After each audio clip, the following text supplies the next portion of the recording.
नमस्कार दोस्तों, कैसे हैं आप सब लोग। स्वागत है आप सभी का फाइनेंस टिप चैनल के ऊपर। और मैं आज आपके लिए जीएसटी का एक बहुत ही इम्पोर्टेंट टॉपिक लेकर आया हूं, जिसको समझना शायद आप लोगों के लिए बहुत ज़रूरी होगा, क्योंकि ये काफ़ी इम्पोर्टेंट हो जाता है जब जीएसटी डिपार्टमेंट जब मंथली टर्नओवर या monthly receipt of tax show करता है पोर्टल के ऊपर, तो वहाँ पर एक क्वेरी आती है प्री सेटलमेंट और post settlement amount. Pre settlement और पोस्ट सेटलमेंट अमाउंट के अंदर डिफरेंस होता है, हर स्टेट वाइज डिफरेंस होता है यहाँ पर। और ओवरऑल कितना टर्नओवर होता है, ओवरऑल कितना रिसीट होता है टैक्स का जीएसटी डिपार्टमेंट का, ये भी हमको जानना है। तो चलिए देखते हैं क्या होता है डिफरेंस प्री सेटलमेंट और पोस्ट सेटलमेंट जीएसटी रिसीट के अंदर गवर्नमेंट के लिए। चलिए सबसे पहले तो प्री सेटलमेंट जीएसटी का मतलब है दोस्तों, जो इंट्रा स्टेट सेल होती है, यानी कि सेम स्टेट के अंदर सेल होती है, वहाँ पर आपको पता हो तो सीजीएसटी और एसजीएसटी का कंपोनेंट चार्ज किया जाता है। 9%, 9%, 6%, 6%, 14%, 14%, जो भी रेट होता है उसका हाफ सीजीएसटी और एसजीएसटी के अंदर चार्ज किया जाता है।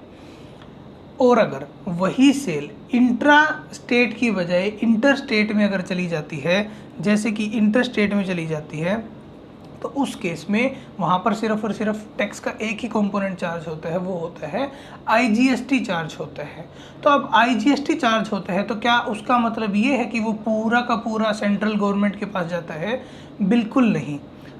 प्री सेटलमेंट के टाइम पर सीजीएसटी जाता है सेंट्रल गवर्नमेंट के पास में और एसजीएसटी जाता है स्टेट गवर्नमेंट के पास में। तो जो ये इंट्रा स्टेट की जो सेल वाला पार्ट है, इसको बोलते हैं प्री सेटलमेंट जीएसटी अमाउंट। ठीक है जी। अब यहाँ पर होता है आईजीएसटी। पोस्ट सेटलमेंट के अंदर जो होता है आईजीएसटी का कंपोनेंट होता है, और इसका जो बाइफर्केशन है वो जो है स्टेट, कौन से स्टेट के अंदर कंज्यूम हुई है सर्विसेज या गुड्स, कंजम्पशन कहाँ हुआ है।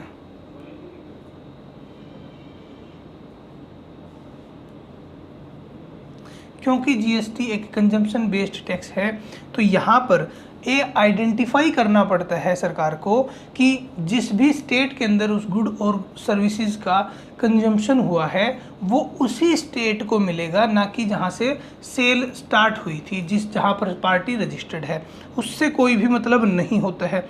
तो टैक्स उस गवर्नमेंट को मिलेगा जहाँ पर गुड्स और सर्विसेज का एक्चुअल कंजम्पशन होता है। इसके लिए जो पॉइंट ऑफ सप्लाई रूल्स होते हैं उनके बेसिस पर डिसाइड किया जाता है, वो एक टोटली डिफरेंट सब्जेक्ट है, डिफरेंट टॉपिक है। सब्जेक्ट तो जीएसटी ही है।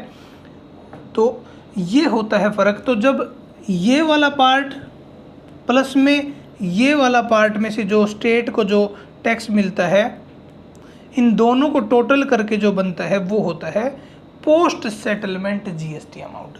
यानी कि प्री सेटलमेंट में जो इंट्रा स्टेट सेल होती है, जहाँ पर क्लियर दिखता है कि ये स्टेट गवर्नमेंट का टैक्स है, वो वाला पार्ट, प्लस में जो पोस्ट सेटलमेंट का मतलब है जो आईजीएसटी के अंदर जो स्टेट का कंपोनेंट होता है, जो कंजम्पशन बेस्ड के हिसाब से निकाला जाता है, वो वाला जब ऐड कर देते हैं तो पोस्ट सेटलमेंट जीएसटी का अमाउंट होता है, जो कि स्टेट वाइज बहुत डिफर करता है।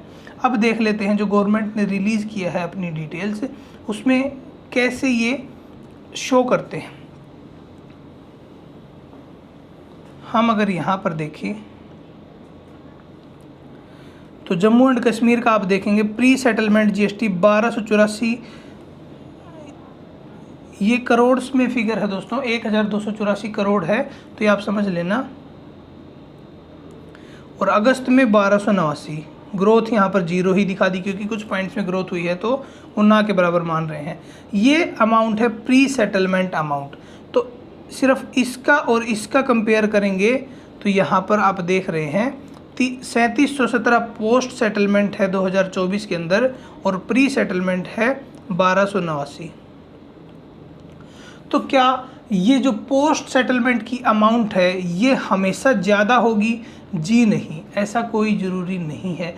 ये डिपेंड करता है कि कंजम्पशन कहाँ हुआ है, क्योंकि अगर जो पार्टिकुलर स्टेट है वो एक्सपोर्ट ज़्यादा करते हैं तो उस केस में चांसेस हैं कि वहाँ की जो कंजम्पशन बेस्ड टैक्स होता है, क्योंकि जीएसटी तो हो सकता है वहाँ पर उतना कलेक्ट ना हो, तो उस केस में चांसेस है कि पोस्ट सेटलमेंट जो है वो कम भी हो जाएगा। लेकिन जो गवर्नमेंट ने जो लिस्ट हमें दी गई है पोर्टल के ऊपर जो अवेलेबल है, उस केस में आप देखेंगे तो हर बार लगभग हर केस में पोस्ट सेटलमेंट अमाउंट जो है वो ज़्यादा ही रह रहा है प्री सेटलमेंट के केस में।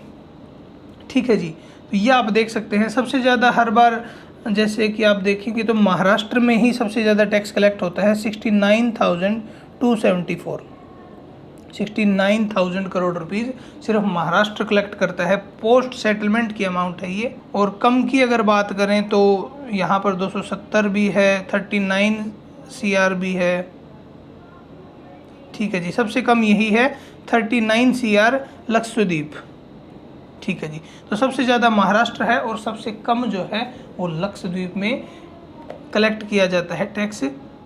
ठीक है जी, तो ये है प्री सेटलमेंट जीएसटी और पोस्ट सेटलमेंट जीएसटी का कॉन्सेप्ट। आई होप आपको ये समझ में आया होगा, और अगर आपको अच्छा लगा है, समझ में आया है, तो वीडियो को लाइक ज़रूर कर देना और हो सके तो अपने दोस्तों के साथ में शेयर भी कर देना। थैंक यू सो मच, मिलते हैं अगले वीडियो में।